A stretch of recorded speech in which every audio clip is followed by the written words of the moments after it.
curable cancer saves lives, and this is easily implementable and scalable. Congratulations on your work. The next author will also discuss cervical cancer, but will present data from a randomized phase 3 study assessing 2 different chemotherapy regimens with or without bevacizumab in American women with advanced cervical cancer. I'd like to introduce Dr. Krishnansu Tewari, a professor of obstetrics and gynecology at the University of California at Irvine. Thank you, Dr. Tewari. Thank you. It's a great honor to be here and to be selected to present our work in this forum for you. You heard a little bit about cervical cancer already, so I don't have to give you too much background. It's not only a problem in India. Worldwide, there's about 500,000 new cases each year, and over half of these women will die.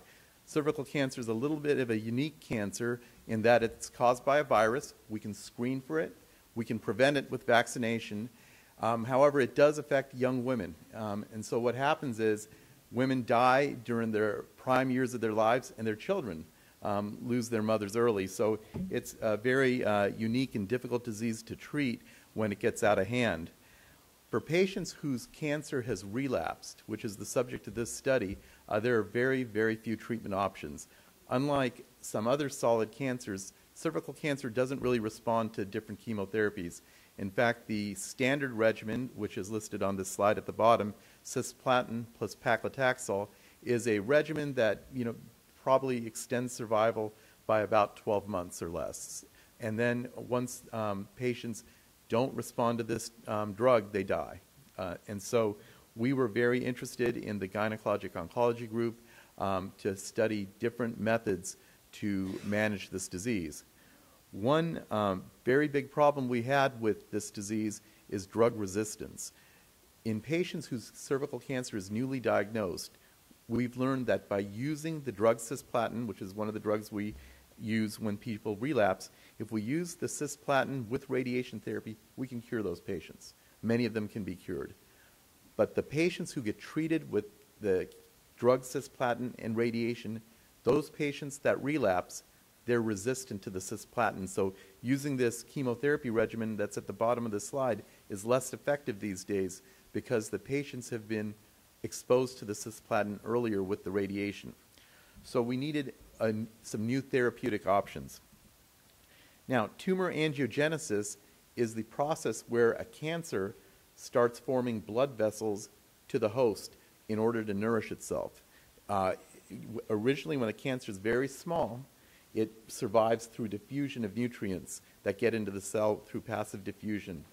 But as the cancer gets bigger and bigger, it needs a blood supply and a network to survive. And we've learned that angiogenesis is very active in cervical cancer. One of the hallmarks of early cervical cancer is when you put the acetic acid on the cervix, as we heard Dr. Shastri discuss, you see abnormal blood vessels on the cervix. And that's a sign of early invasive disease. And there is now a lot of evidence that if we can inhibit or block this process of angiogenesis, we can help eradicate the cancer. So bevacizumab is a monoclonal antibody. It's a drug that binds the ligand or the factor that causes stimulation of this process of angiogenesis. So that's one of the things we wanted to study in our trial. So this is going to be the schema of our phase 3 randomized study. We took women that had relapsed, women that had originally been treated with radiation and chemotherapy, and then unfortunately their cancer came back. They were randomized to one of four different treatment regimens, either chemotherapy alone, and the top regimen is the cisplatin plus paclitaxel, the standard. So that's our control arm. And then the third, the other one down here is another chemotherapy doublet. And if you'd notice, that doublet does not have cisplatin in it. So we were thinking, since the patients are potentially resistant to cisplatin, maybe we should use a non-platinum combination. And the other two regimens were those same two regimens, the cisplatin plus paclitaxel and the topotecan plus paclitaxel, but bevacizumab, the drug that stops angiogenesis, was added to it. So this was a very large randomized study. It was funded by the National Cancer Institute and carried out by the Gynecologic Oncology Group at many, many different institutions in the United States and in Spain. And we were very delighted to report that the overall survival improved significantly on patients who were given the anti-angiogenesis drug. So right here is the control arm with a median survival of 13.3 months. We set the bar in this study and felt that since we knew that platinum and Taxol improved survival by about 12 months, if we could increase survival by 4 months, that's what we felt would be clinically meaningful. And the top curve is the curve that contains the anti-angiogenesis agent, and the median survival was 17 months. This was a statistically significant difference. The p-value, those of you who like to follow p-values, was 0.0035. It's a near 4-month improvement, 3.7 months. We feel that it's clinically meaningful in a population of patients that doesn't respond to chemotherapy very well. And so, of course, when we get results like this, it's important to assess both side effects and quality of life. These are the response rates here. 48% response rate, meaning that the tumor shrunk, with scans, compared to 36% response with the chemotherapy alone. So on the left side of this slide are the adverse events. And what I'd like to point out is this is the chemotherapy alone group. This is the chemotherapy plus bevacizumab, the anti-angiogenesis agent. There were fatal adverse events in 4 patients in each group. So there was not a significantly increased number of fatal adverse events with bevacizumab. The other side effects that were important were the fistulas that formed between the rectum and the vagina, or the bladder and the vagina. Those were higher in patients receiving bevacizumab.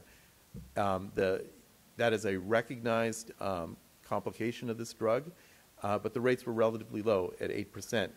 High blood pressure is also a recognized side effect of bevacizumab, and it was higher in patients who received that drug, but it did not lead to treatment discontinuation in any patient.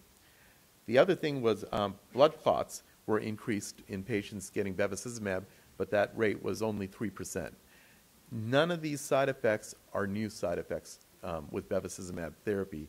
So there were no new side effects identified, and the ones that did occur more commonly in patients getting bevacizumab were at a low incidence. On the right side of the slide is what we call the patient-reported outcomes. How do the patients feel on the medication? And we used an instrument that is designed to assess the patient's physical well-being, their functional well-being, and specific things related to cervical cancer. And what we consider a clinically meaningful or statistically significant difference is when we compare the two groups and they're off by 4 to 5 points or more.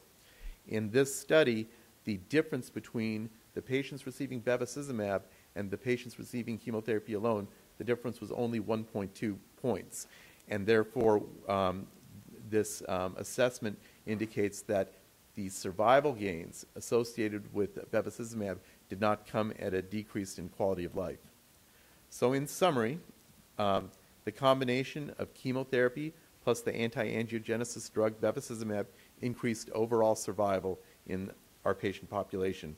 And this was really a triple header. Not only did it statistically significantly increase overall survival, but it did the same with progression-free survival and with the response rates. There were no new side effects encountered, and the side effects that were encountered were known side effects associated with this therapy, and they were all under 10%. And then, as I said in the previous slide, the addition of anti-angiogenesis therapy did not come at a cost of quality of life for the patients on this trial. So I thank you for your attention, and I'm going to sit down.